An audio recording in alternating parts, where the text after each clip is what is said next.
The death of Yu Menglong, a young actor who enjoyed popularity and a clean public image, has become one of the most talked about and controversial cases in recent years in the Chinese entertainment industry. What was initially presented as a death surrounded by unclear circumstances has evolved into a web of leaks, suspicions of systematic abuse, allusions to organ trafficking, and references to elite political families, all accompanied by a strong spiritual component and tales of revenge from beyond the grave.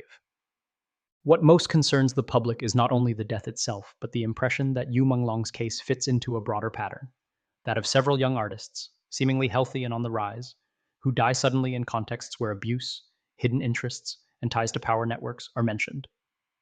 The fact that these accounts are repeated with very similar elements has generated a sense of alarm among sectors of the public who perceive the possibility of a broader criminal structure, protected by political and economic connections. At the same time, the case clearly illustrates the power of social media and so-called citizen investigation in the digital age. Anonymous or semi-anonymous accounts have disseminated screenshots of chat groups, analyzed financial transactions, tracked the presence of certain individuals in hospitals, monasteries, and film sets, and contributed to building a narrative parallel to the official one. In that account, Yu Menglong's fate would not be the result of an isolated incident, but rather the consequence of a web of interests among directors, managers, heirs of powerful families, and a clandestine organ market from which certain sectors of the elite benefit. The present text, following an analytical approach and maintaining neutrality, reorganizes and develops the information and rumors gathered in the original account. It does not seek to pass judgment or establish guilt, but rather to clearly present the main elements that have accumulated around the case, as well as the connections that many internet users consider significant. One of the central elements of the narrative surrounding Yu Menglong's death stems from screenshots of an alleged chat group, which were circulated by an investigative account on the social media platform X. According to these leaks, the individuals now considered suspects had created the conversation group long before the actor's death, and in a particularly cruel move, had added Yu Menglong himself to it. In those conversations, according to the leaked material, not only was the date of his death mentioned in advance, but there was also talk of disciplining him, teaching him a lesson, or making him pay for possessing certain sensitive information. These would be messages in which a sense of superiority and contempt toward the victim is evident, with a tone that ranges from mockery to threat. For many internet users, the fact that there was mention of a marked day and an alleged sequence of abuse that would culminate in death makes it very difficult to accept the idea of a simple accident or a chance occurrence. Within the group, the figure of a man stands out, described as having a square face, deeply weathered skin with numerous wrinkles, and a nervous, evasive gaze. He is not described as openly lewd, but rather as someone willing to exert coercion. According to the account, this individual forced Yu Menglong to submit to non-consensual situations. When the actor resisted and it was discovered that he possessed evidence or compromising information about the group, the man allegedly alerted superiors, who, instead of stopping him, implicitly authorized an escalation of the mistreatment. This sequence of events, as reconstructed by those who believe in the veracity of the leaks, would mark the transition from individual abuse to an organized pattern of violence. Feeling backed by a higher authority, the group members would have acted with greater impunity, convinced that their social standing or political connections would protect them from any consequences. From that moment on, the chat group would have become a kind of control room, where what happened to the victim was discussed, planned, and celebrated. Various users have identified the square-faced man as director Tran Thanh Tung, known in the art world for his preference for young actors with attractive features. Although there is no official confirmation of this identification, the described physical resemblance and certain elements of his biography have led many to link him directly to the events. At this point, it is worth emphasizing that much of this information comes from unofficial sources and is based on data correlations, partial testimonies, and deductions made by internet users, but the impact it has had on public opinion is considerable. Tran Thanh Tung's situation became even more complicated when, according to a Yahoo News article, he was seen going to a hospital accompanied by his younger partner. Initially, the photograph simply showed a man wearing a cap and a mask, making it difficult to identify him. However, as the rumors intensified, eyewitnesses stated unequivocally that the person captured in the images was none other than Tran Thanh Tung himself. A witness came forward to testify that he had been observing his movements for some time and was convinced of his involvement in the Yu Menglong case. Faced with those direct accusations, Tran Thanh Tung reportedly reacted with a mixture of bewilderment and fear, even going so far as to request protection from the doctors and staff at the center. The scene, as described by these sources, was perceived as a visible manifestation of fear, in contrast to the confidence he had supposedly displayed in the past. The detail that stood out the most is the medical specialty he sought: endocrinology, a department where, in addition to hormonal disorders, issues related to depression, anxiety, insomnia, and emotional imbalances are commonly treated. This coincidence reinforced testimonies from people who, according to reports, knew Tran well and had observed a progressive deterioration in his mental state. There were reports of episodes of confusion, a marked difficulty sleeping with the lights off, and the persistent feeling that a dark presence was following him inside his own room. On one occasion, it is said that, under the influence of alcohol, he shouted that even in death he would not be able to close his eyes in peace. Although he didn't mention any specific names, many interpreted that phrase as a reference to Yu Menglong, a constant reminder of what might have happened in the past and that now haunted him. This set of elements has led numerous commentators to allude to an old moral proverb: "He who acts with righteousness fears no knocks on the door at midnight." Applied to the case, the underlying message is that constant fear, urgent visits to mental health services, and disproportionate reactions to public questions would not be compatible with the clear conscience of someone completely uninvolved in the events. Instead, they would fit the profile of someone who fears both human justice and the possibility of a symbolic reckoning from the spiritual realm. One of the most unique aspects of the story is the supernatural dimension introduced by a Taiwanese YouTube channel known as Archivo 204. This channel decided to use a device known as EVP, electronic voice phenomena, a type of highly sensitive recording apparatus that certain groups believe is capable of capturing voices or sounds from spiritual entities. Although the scientific validity of these devices has not been demonstrated, in contexts where spiritual beliefs are strong, their use generates great interest. According to the account provided by the organizers of Archivo 204 during a session in which they attempted to contact the alleged spirit of Yu Menglong, several responses were recorded. Among them is the word Urumqi, a city recognized as Yu Menglong's birthplace, and expressions that would allude to heavy blows, as if describing episodes of physical violence. Likewise, the name Pham the Ki was reportedly uttered alongside the word heart, which could be interpreted either as a reference to the physical organ or to the emotional state. The most frequently cited part of this session occurs when the device operators ask whether, in addition to the known suspects, there were any other individuals involved in the harm suffered by Yu Menglong.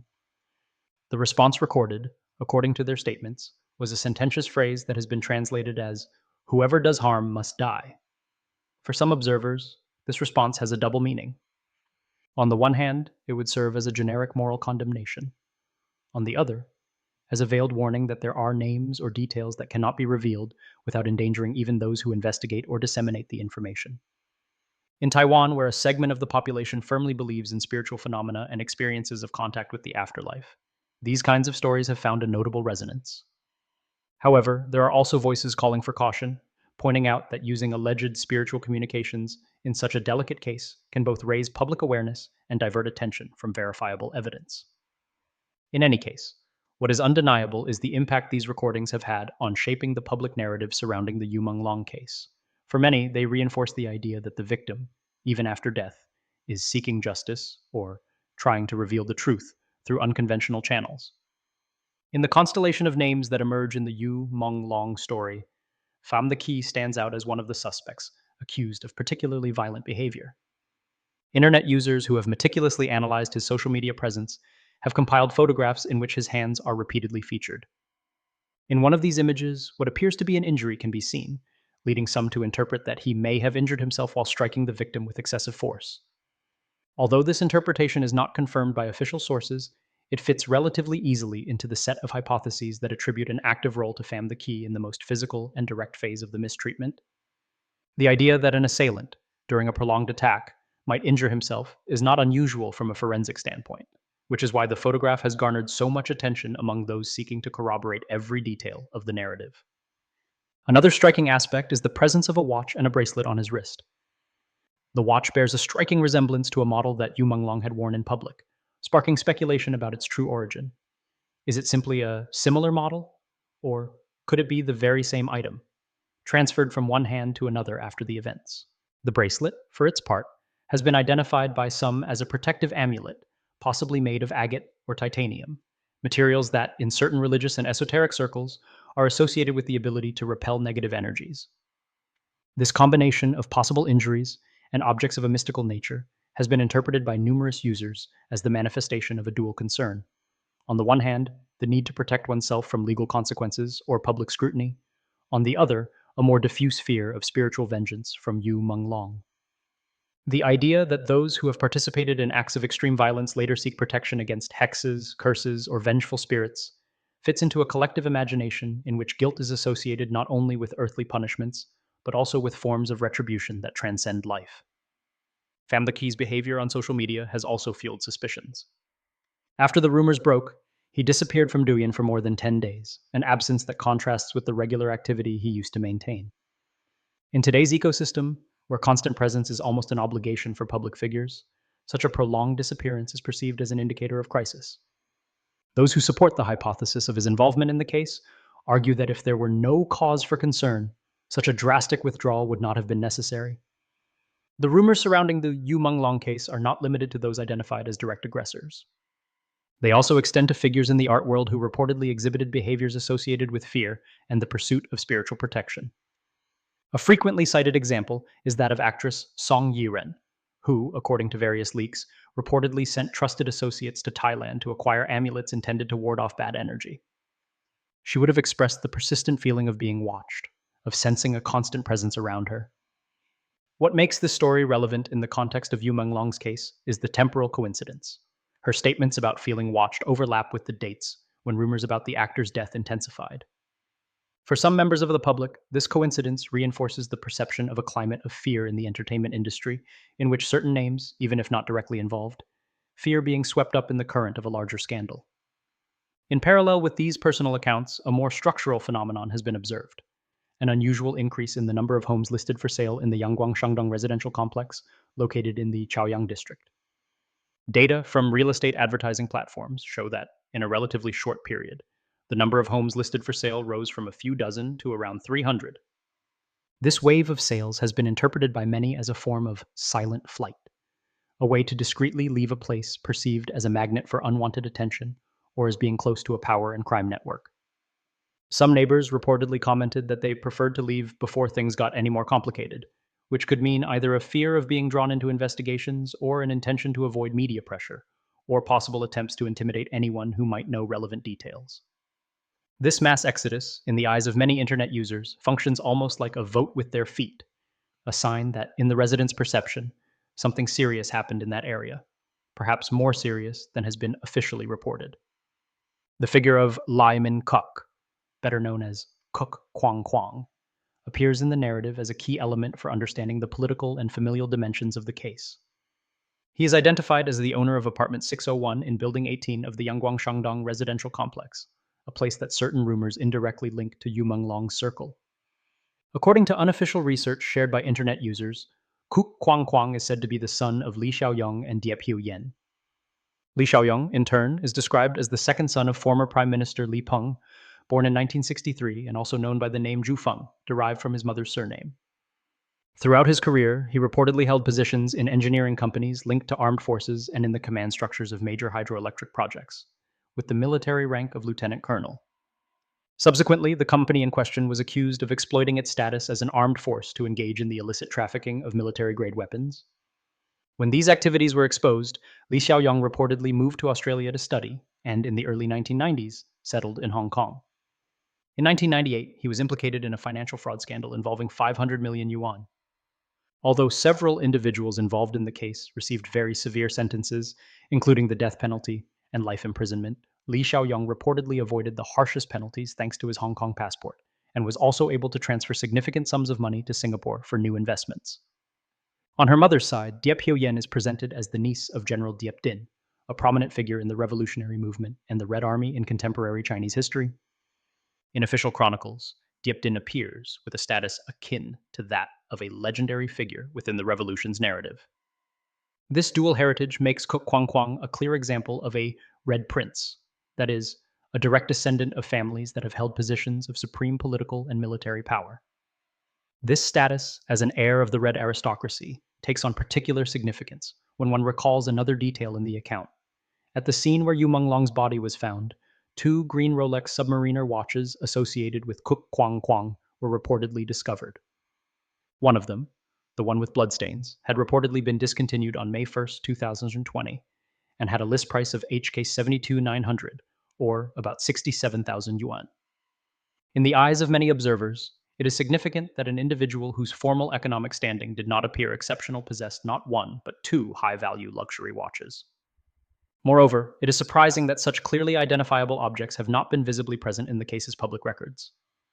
Various voices believe that these watches should have become central evidence in the investigation, but, they say, over time they stopped being mentioned, as if they had been discreetly removed from the spotlight. Some internet users interpret this absence as a deliberate attempt to minimize Ku Guangguang's exposure, and, by extension, that of the family to which he belongs. From this perspective, the symbolic disappearance of the watches from the official narrative would be an example of how certain pieces of evidence can be sidelined when they threaten to reveal uncomfortable connections between criminal cases and families with significant political clout. Another point of connection that has raised concern is the emergence of a company registered in the name of Yu Menglong, allegedly linked to weapons-related activities. According to reports, the actor's talent agency arranged the registration of a workshop or company with ties to this field, which is striking given the artist's public profile focused on entertainment and acting. For many users, this fact, considered alongside the arms trafficking background attributed to Ku Guangguang's family, reinforces the idea that there is a historical continuity in certain practices. The hypothesis put forward is that certain corporate structures, originally associated with military logistics, have been repurposed or diversified into high-profit illicit activities, including arms trafficking and potentially organ trafficking. In this climate of suspicion, statistics informally compiled by internet users about alleged organ theft cases come to light. According to these accounts, a significant proportion of the victims are young men, university students, or skilled workers without powerful family backing, who disappear under strange circumstances or die in unclear accidents. According to this interpretation, the combination of good health, youth, and lack of political protection makes these individuals ideal targets in a clandestine market that needs healthy bodies to meet the demand for transplants. In the narrative surrounding the Yu Menglong case, his profile matches several of these elements: an attractive, physically fit, talented young man with no elite family background and growing public visibility. Added to this are rumors of mistreatment, humiliation, and the possible existence of a death calendar known in advance by those participating in the chat groups. From this perspective, the actor's death would not be merely an individual tragedy, but an episode within a broader pattern that would also encompass other figures in the entertainment world. Amid all these names and connections, the figure of Do Kwang occupies a central and recurring place. He is presented as the manager of several young artists who have died in tragic circumstances, including Yu Menglong, Qiu Namlong, and the Shaolin warrior monk known as Tu Feng. This concatenation of links has led many to wonder whether Do Kwang's presence alongside these artists is an unfortunate coincidence or a sign of a deeper, darker role. Before Qiu Namlong's death, Do Kwang reportedly posted an enigmatic message on social media about the integrity of a whole that, once fragmented, can no longer be reassembled. His words were accompanied by an image composed of 9 grids, 3 by 3, of strange appearance. While some users interpreted the post as a simple advertisement or graphic design related to a pastry shop, others saw in it a reflection of a disturbing mental state. There were even those who suggested that the composition might be a metaphorical allusion to a dismembered body, which, in the context of Qiu Namlong's death, sparked reactions of profound rejection. In the case of Yu Menglong, he is accused of having acted not only as a manager but as a permanent figure of control. Various stories circulating on social media allege that Do Kwang subjected the actor to physical and psychological violence, forcing him to obey under threat, and reportedly exercising control over his personal belongings. A frequently cited example is Do Kwang's alleged sale of a Washington brand padded coat that had been a gift from Yu Menglong's fans. For many, this act symbolizes an instrumental attitude toward the artist, reduced to a source of financial gain even after his death. Regarding Qiu Namlong, netizens have located a video showing the artist being pushed while trying to eat. In the images, his expression reveals difficulty chewing, as if he had damaged teeth. When the video is zoomed in, gaps in the dentition become visible, which some interpret as signs of teeth broken from previous blows. If this interpretation were correct, it would be difficult to imagine that his inner circle, including his manager, was unaware of the violence he suffered. However, there are no known public statements from Do Kwang condemning such assaults, which has fueled suspicion of his possible involvement, or, at the very least, his tolerance. In 2016, it was reported that Do Kwang was seen at a military training camp run by a company called Wasomp in Shanghai. This presence gave rise to speculation about possible military training that could explain his cold, disciplined, and efficient demeanor, characteristics that some associate with the figure of a professional hitman. Furthermore, when comparing photographs of an individual named Jiang Napnyan with images of Do Kuang alongside Yu Menglong, users point out a very high facial similarity, leading to the hypothesis that both identities could correspond to the same person using different names in different contexts. From the perspective of those who subscribe to the theory of an organized network, all of this raises a disturbing question. Is Du Kuang simply an artistic career manager, or could he be, as some suggest, an agent tasked with monitoring, pressuring, and, in extreme cases, facilitating the physical elimination of certain individuals? Although these accusations have not been confirmed by public judicial proceedings, the fact that he appears connected to several cases with similar characteristics has led his name to be persistently associated with the idea of a shadow accompanying young talents toward tragic outcomes. The case of the young Shaolin warrior monk known artistically as Thu Fong further reinforces the perception of a pattern. His given name would be Han Trung Bin, and his religious name, Nkiem Han. Originally from Tung district in Henan province, he was a disciple of the 34th generation of Shaolin monastery. His solid martial arts training and physical appearance soon made him popular on social media, where he was known as the Shaolin Handsome Boy. In 2024, he appeared in a television series titled Fu Sun Hai, playing the title character. According to the official account, in the early hours of August 7, 2024, Thu Fong was traveling in a transport vehicle on the Chuyong Expressway in Zhejiang province when the vehicle collided with an illegally parked truck. As a result of the impact, the young man reportedly died at the age of 21. The news caused a great uproar, but soon details began to emerge that led many to question the explanation of a simple traffic accident. When the body was transported to his hometown, people close to him reportedly observed a long, sutured incision on his torso, like the kind made during major surgical procedures. This detail, which contradicted the account of a simple routine autopsy, fueled suspicions that organs may have been removed from Thu Fong's body without the family's consent.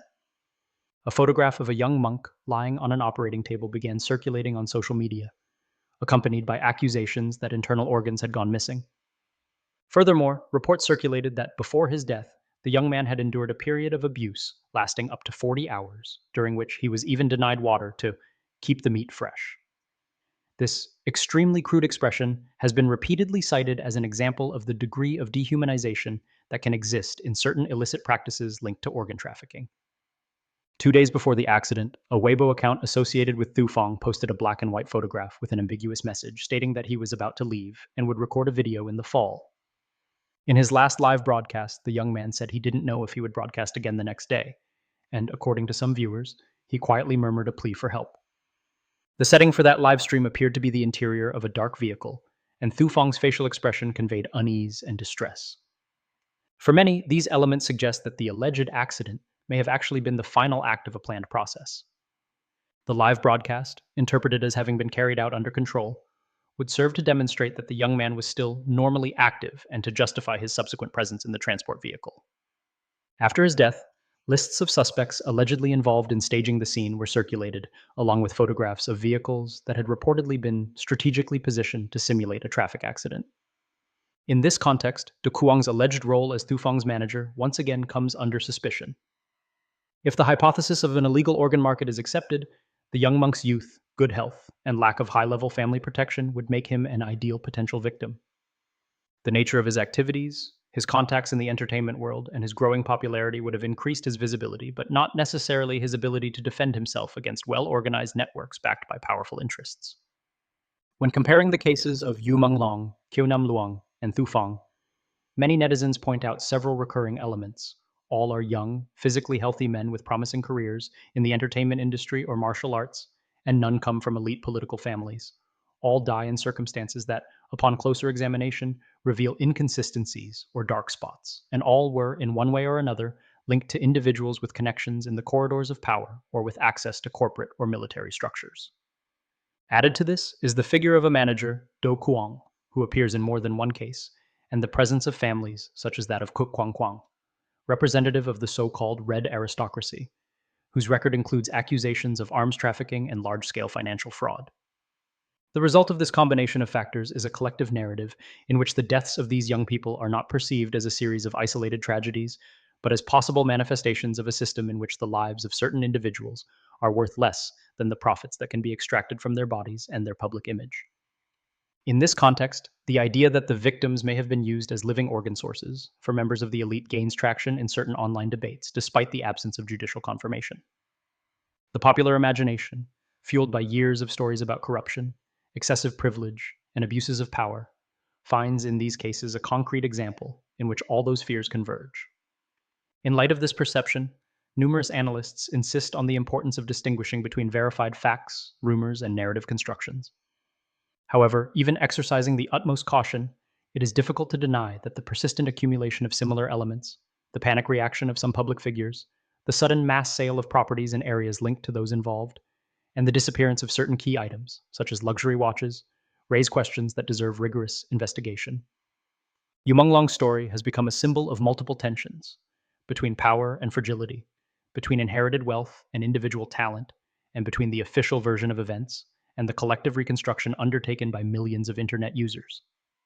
Beyond the accuracy of each rumor, the case has highlighted the deep distrust of a segment of society toward power structures, especially when it is suspected that they may use their influence to derail investigations, conceal evidence, or neutralize witnesses. In this context, one of the most visible tools of citizen mobilization has been the signing of public petitions. One of the most widely mentioned is the one promoted by the non-governmental organization A West, which aims to collect 500,000 signatures to demand a thorough and transparent investigation into the death of Yu Menglong. For those who support it, signing this petition is not just a gesture in memory of the actor, but a political and moral statement that human life should not be subordinated to the convenience of powerful families or to the interests of clandestine economic networks. The future of the case will depend largely on society's ability to keep it in the spotlight, on the media's willingness to continue investigating, and on the institution's response to growing public pressure. Even if a judicial resolution that fully satisfies everyone is never reached, the way Yu Menglong, Nam Luang, Thu Feng, and other young people in similar situations are remembered will be an indicator of how far the demand for truth and accountability has managed to make itself heard in the face of resistance from those in power. Meanwhile, the narrative remains alive on social media, in forums, and in private conversations. It weaves together data, suspicions, spiritual experiences, and political analyses, forming a complex mosaic that reflects the concerns of a society watching with unease the gap between ideal justice and the justice that is actually accessible. Keeping the memory of the victims alive and demanding clarity in doubtful cases has become, for many, a form of resistance against indifference and fear.